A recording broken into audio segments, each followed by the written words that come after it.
Alrighty everyone, January 17th, and we're going to look into the overall broad stock market. If you have not already, please subscribe to the channel. It is free. I try to put out videos on a daily basis and hopefully give you guys some insight into what I'm looking at, and hopefully it'll add value to you guys as investors and or traders. So, with that being said, let's look at SPY. Green day today, up 0.76%, and we are just climbing up right now. You know, SPY has had a nice bounce, just a V-shaped recovery. I don't necessarily play like SPXL and SPXS too often. Those are the 3 times leveraged ETFs that represent the bulls and bears of the S&P. But so just pointing out that yes, we have bounced up nicely. And of course the next big major resistance level is all the way up here at 280. I don't know if we're going to go up there, but I would just maybe take a peek at the hourly trend.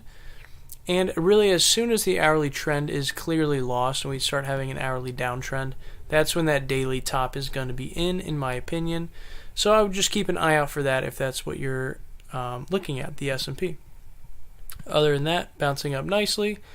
No idea when we're going to have that consolidation, which I expect to have. I don't think we're just going to run straight up to 280, but hey, you know, you never know. Okay, so that's SPY. Let's talk about Netflix. I believe they missed their earnings estimate. Let's actually look at NFLX. Let's look at their after hours real quick. 2 days. Okay, so yeah, we came down a bit. Looks like we're right at 339. We were at 352. Boom, 339. And we're kind of trading sideways. So, 339. It's around here. All the way up here. So we're pretty much right here after hours. I mean, we've just had a massive run on Netflix. You guys have to realize that. Huge run. Past couple days have been a couple inside bars pretty much. Today was a little bit, pretty much going sideways. Daily consolidation is completely normal at this point, and we could drop down a lot and still be okay. We could even drop to 300, and I mean that would be great if we dropped to 300, because then we could have more steam to go up if that's the case.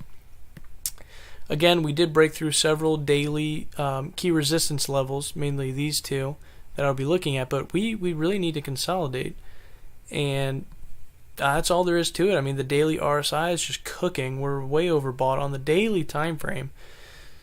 So, again, I mean, I think with after hours action, we're coming down here. Actually, you know, I hate to say it, but technically, even if we open where we're at after hours right now and we come up a bit, we're still holding the higher low in the hourly time frame. So technically the hourly trend would still be intact, but we would really have to see these bulls buying the dip and then ideally continuing on to higher highs. But other than that, you know, we'll see what happens in the next couple days. If this hourly trend change does break and it starts going in an hourly downtrend, then we will know that the daily top is in and we can wait for the consolidation to calm down so we can buy back in. So that's Netflix. I'm not playing Netflix. It's just me. I'm a bull by heart. I don't normally short stocks or play puts on anything. You know, hey, it's just how I roll, and it's worked out so far. So, you know, for bull entries, I would not be looking for a bull entry in Netflix right now. That's just my opinion. Let's talk about Facebook. See what Facebook's doing. Okay, so I mentioned this before. If this is your first time viewing the video, again, I pointed out how I liked how Facebook did kind of punch through this level of resistance.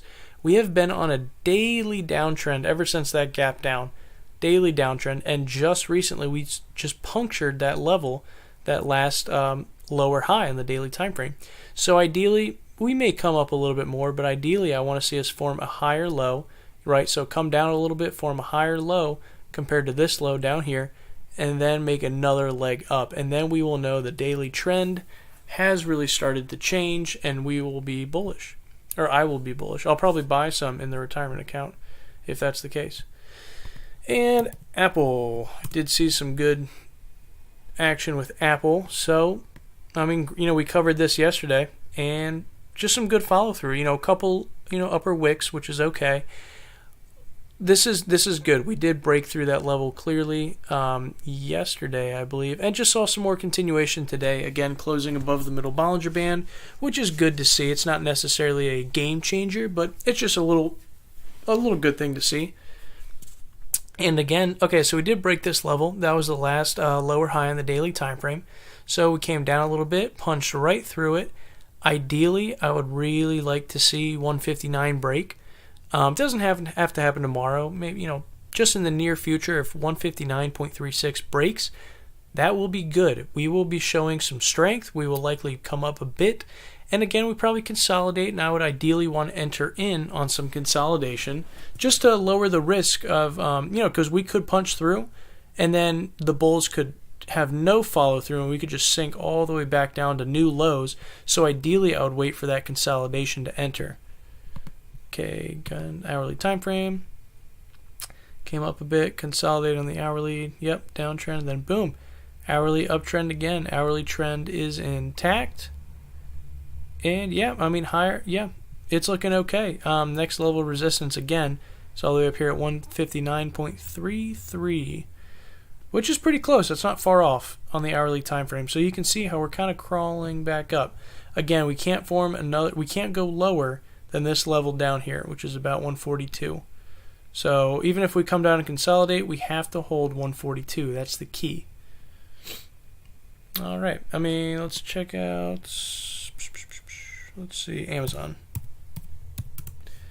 Take a peek at Amazon. How are we doing? Doing pretty well. Doing okay. Okay. Again, this could have been a nice daily bull flag, right? Slightly sideways, slightly down, and then boom, another leg up, but not too much volume. I don't know. I wouldn't really like to play at this level with Amazon. Ideally, we would try to test this level all the way up here, this resistance, which is like a double top up here of 1778. And we'll see if we get there. Take a peek on the hourly. There's that consolidation for the daily bull flag. So that was an hourly downtrend, and then formed that higher low, and then boom, onto a higher high. Yep, change the hourly trend. So that the hourly trend is an uptrend. Ooh, but we need to break above this 1704 level. We tried it today, couldn't get past it. I would say a break below 1678 would be a red flag, which is just that level right there. Again, I don't know. I like Apple and Facebook a lot more than Amazon right now. That's just me. Let's take a look at USOIL. So again, I am watching oil, and it looks like we're trading pretty well sideways. And look on the daily time frame. So if this is your first time tuning in, I have pointed out that this does look like an inverse head and shoulders pattern. For those of you who are familiar with the inverse head and shoulders pattern, it's just a technical pattern. The opposite is obviously the head and shoulders, which is a pretty common pattern. And right now it looks like we're forming the other shoulder right here, and this looks very good. I thought we were going to consolidate a little bit more and form a higher low in comparison to the low of the dump over here. But this is good, and I'm going to be looking for a position in oil. I pointed out the bullish divergence in the RSI a while back. Basically, the RSI troughs are trending upward, while the price action was trending downward. That's bullish divergence. And yes, we popped up a little bit. That's why I would have liked to see some more consolidation and then a really strong move up. But these things don't always happen according to plan, and we'll see if we can break up. I did point out that we had to get above 53.24, which we did pop up above a little bit. 53.29 came right back down, trading sideways. It's okay. That's still healthy in my opinion, and I will be playing either USO or UWT. So USO is just an ETF for oil, and UWT is a 3 times leverage ETF, which is a little more dangerous to play. You have to be careful. There is time decay in here, but if we ran to 20, that's not out of the question. In my opinion, we're at about 13 right now. And gold. I don't really play gold. I haven't looked at any gold miners in a while, but again, I noted yesterday that we're pretty much trading sideways, and that has not changed at all. We're in the same boat, trading sideways. Daily bull continuation is just a break out of this pattern upward, right? A bearish move would be a break down. It's just getting really tight on the daily time frame. That's pretty much it. So that's pretty much it, everyone. Had some people comment saying that they bought some puts on Netflix. Good job. We saw some after hours downside action, so that's awesome. Good for you guys. And yes, that's pretty much it. If you guys have any comments, please leave them below. I like to see what other people are looking at, what you guys use, what technical indicators you use. I find it all interesting, and let's go and make some money. So that's it, and we'll tune back in. I might not make a video tomorrow. I might be preoccupied, but I'll try to. And we'll stay tuned.